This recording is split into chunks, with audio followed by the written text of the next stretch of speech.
Well, you hate to see it, but the Elon Musk and Donald Trump love story is dead as a doornail. It's as dead as Doge is, really. Elon goes nuclear over Epstein files memo. Why is Ghislaine Maxwell still in jail? Now, he's asking all of the questions everyone else is asking. This comes after last night the Department of Justice leaked a document to Axios that basically said there is no client list.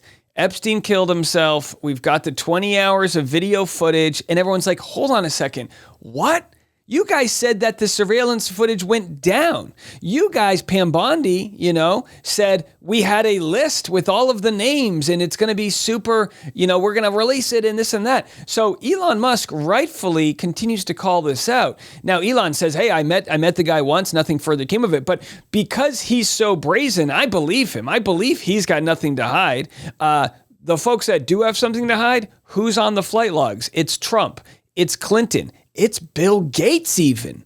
And if you're innocent and you've been on those flight logs, you should want the Epstein lists to come out because you should want your name to be removed and vindicated and say, look, the guy was a businessman. He was a billionaire. We did dealings with him. Of course, I took a flight with him here or there. That's fine. Speak your truth. It's what they're not sharing that is leading people to really question the hell's going on out there. Elon says, this is the final straw. So I'm going to share a couple words from Elon, but he posted this. What's the time? Oh, look, it's no one has been arrested o'clock again. The official Jeffrey Epstein Schmidophile arrest counter, 0. He then says, and again, it's the same line everyone else is saying, then what is Ghislaine Maxwell in prison for? Stuff like this does not improve people's faith in the government. Now, we have a massive problem with the Department of Justice. They basically get to decide who they want to prosecute for which crimes, and they can go after people like Albrego Garcia, a guy who wore a black Chicago Bulls hat who they claim is an MS-13. They've provided no evidence for that. They can round up journalists that are writing op-eds in their student newspaper, Tough University, and have them sent to detention centers because they don't like their opinion. It's terribly wrong. It's a violation of the First Amendment. But my point is, they have all the resources in the world to go after the right people if they want to. So we saw this several months ago, February 27th. They held this PR event that was so obviously, listen, this is like magic. We ever watch magic? There's always like an explosion happens over here and the sleight of hand happens over here. And they divert your eyes so you don't even know what's going on. You're being pickpocketed. This is the government's pickpocketing of us. They basically created these binders full of evidence, right? And there was a stack of Epstein file material, and they handed it to these influencers, all kind of right wing, as if to say, like, we've got all the information. I mean, they used color printers. They went to Kinko's, Staples, extra large font MAGA hats. They brought them through the White House merch store. And for what? What did they share? A whole bunch of nothing. Every single one of these influencers was an absolute pawn used in this theater arts version of like, see, we're presenting the information to you. So here, Elon is going hard in the paint. This was this morning, 2:12 a.m. We will release the Epstein list. We just need more time. The Epstein list is on my desk. There is no Epstein list. Like, what do they think? Is there any game plan for them to actually address this, or do they think they can just gaslight the American population? Now, say what you want about Musk, because certainly there's a lot to say. I mean, he's responsible for the death and destruction of so many people due to his Doge cuts. And, of course, they didn't cut 1 cent from the Department of Defense. But he said if Trump wins, the Epstein client list is going to become public. Well, where's the campaign promise? I think part of why Kamala is getting so much support is that if Trump wins, that Epstein client list is going to become public. Yes. And some of those billionaires behind Kamala are terrified of that outcome. Yeah. Tucker, yes. Well, how did that work out? Now, listen, he's not wrong that the billionaires are way overrepresented in government, in the Democratic Party, in the Republican Party. They donate to both sides. This isn't a both sides are bad. Clearly, the side that's in power, the Republican, the executive branch, Donald Trump, they are doing so much harm. More on that in a minute. But yeah, these billionaires, they don't care if you elect the D or the R. They just care that you do their bidding. And are there people that have a lot of power that are on the Epstein list? Now, on one side, the Department of Justice could be telling the truth. Yeah, there is no client list. But really, you're telling me this guy did all of this crazy, kinky, illegal stuff, had video cameras, had all this evidence, and there's no client list? I mean, it doesn't make sense. Travis Matthew posted this on Twitter, which is what we're all waiting for. This man, Elon Musk, could put an end to all of this. All he has to do is tell the truth about the election. Now, I'm not here to peddle any conspiracies that Starlink or Elon Musk has some source code in their software that changed votes. I'm not saying that whatsoever.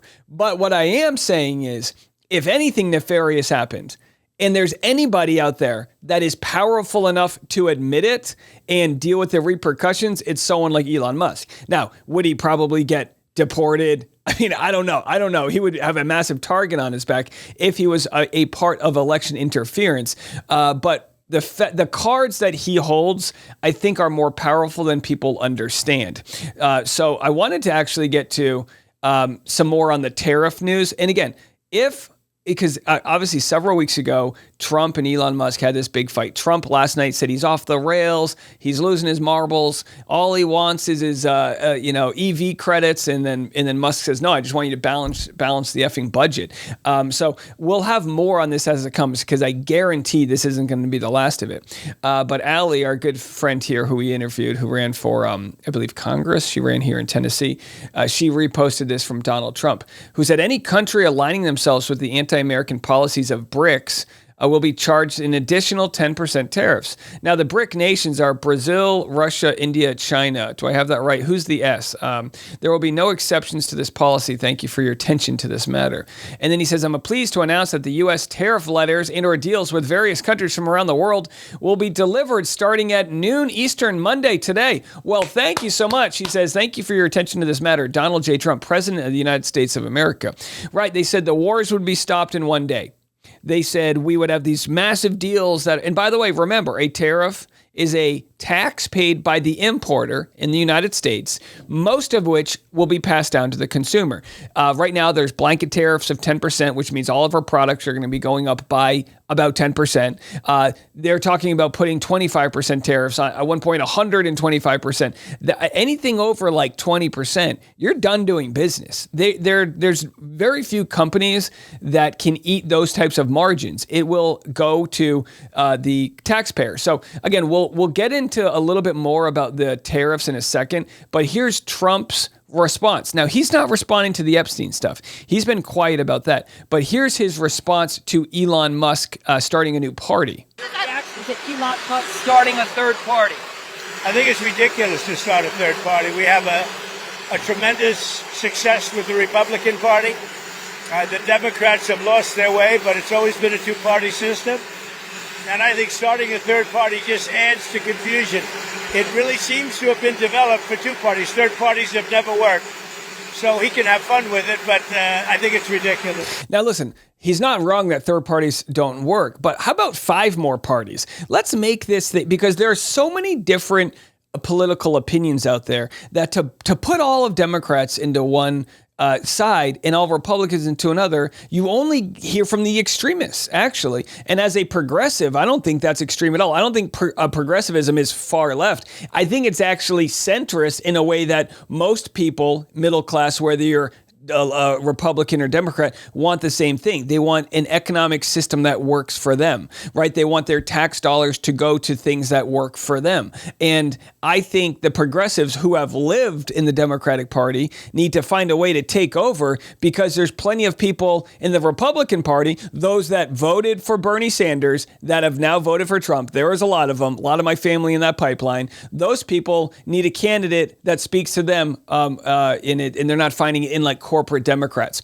So here's Scott Besson, again, a billionaire or at least a 600 millionaire. I mean, who knows the difference at this point? He's the Treasury Secretary, and he's discussing tariffs, saying these letters are going out. Guys, how long's Trump been in office for? Right, it's been half a year, right?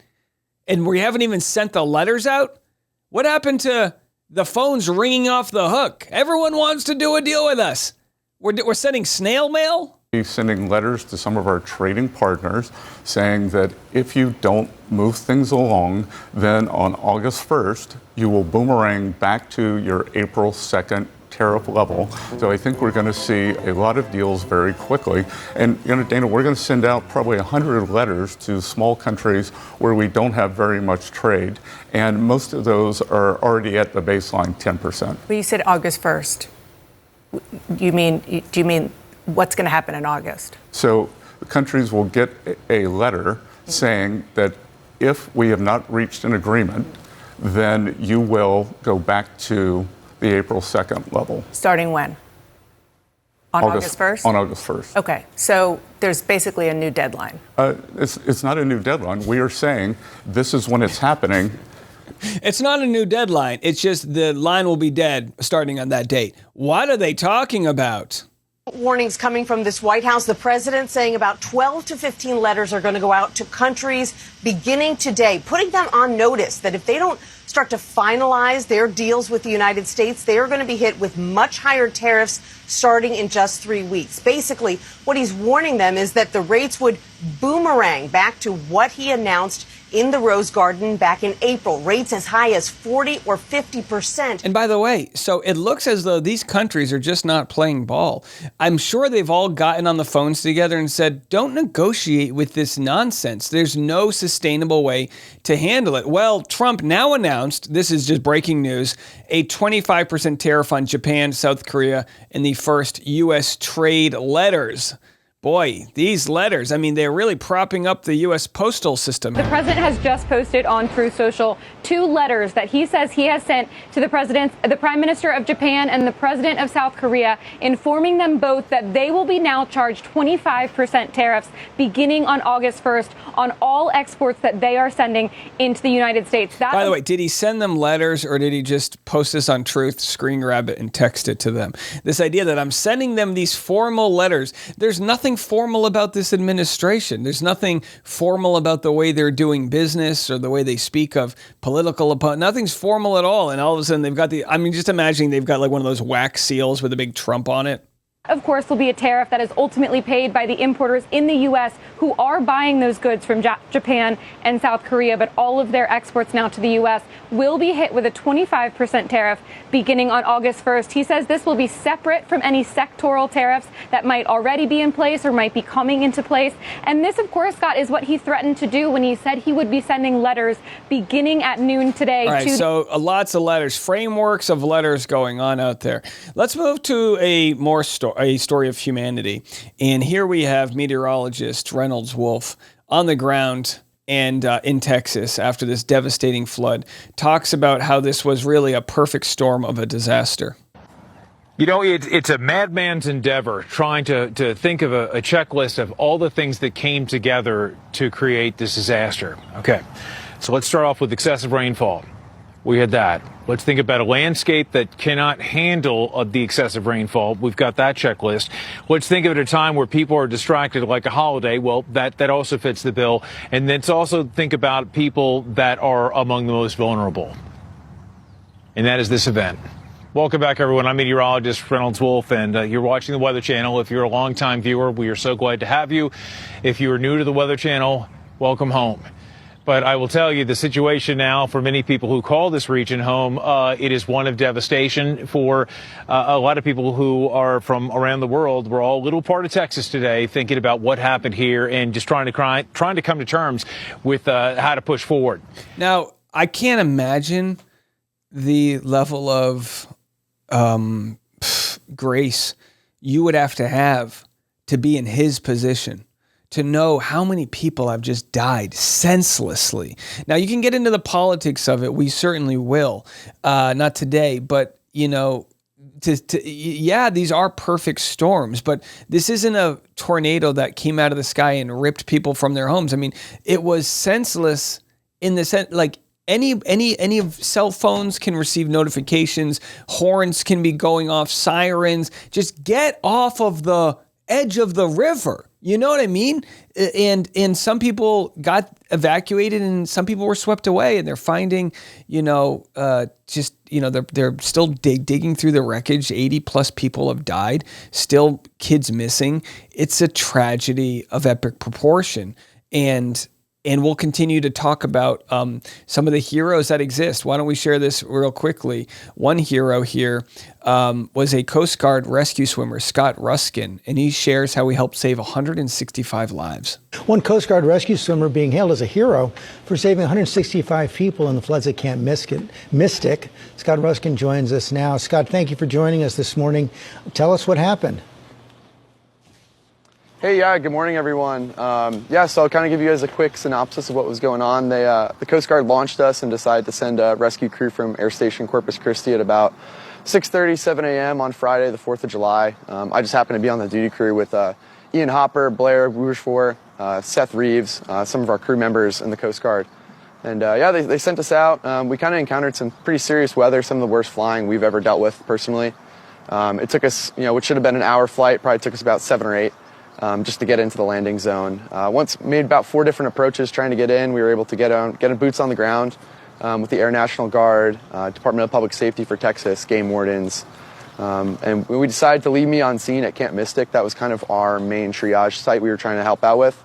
And we decided, hey, if we leave the rescue swimmer on scene, we'll have more space in our Dolphin MH-65. So based on that, I got on scene, boots on the ground at Camp Mystic. Kind of discovered I was the only person there. As far as like first responders go. So I had about 200 kids mostly, all scared, terrified, cold, having probably the worst day of their life, and I just kind of need to triage them, get them to a higher level of care, and get them off the flood. So these heroes, they exist. And we're going to hear plenty of stories coming out from these heroes, some that made it and some that didn't, that saved plenty of lives. But the question remains, are these lives that could have been saved with preventive measures that we did not use? You got to figure it out, right? They have to figure it out. All right. We'll be back in the morning. As always, I'm Dave. I do this podcast, The Rush Hour, every morning and every afternoon, twice a day. Available anywhere you listen, audio, Spotify, Apple Podcasts, iHeartRadio, wherever. And also here on YouTube. So hit the like button, subscribe if you haven't already, leave a comment, and we'll see you then. I'm Dave, and this is The Rush.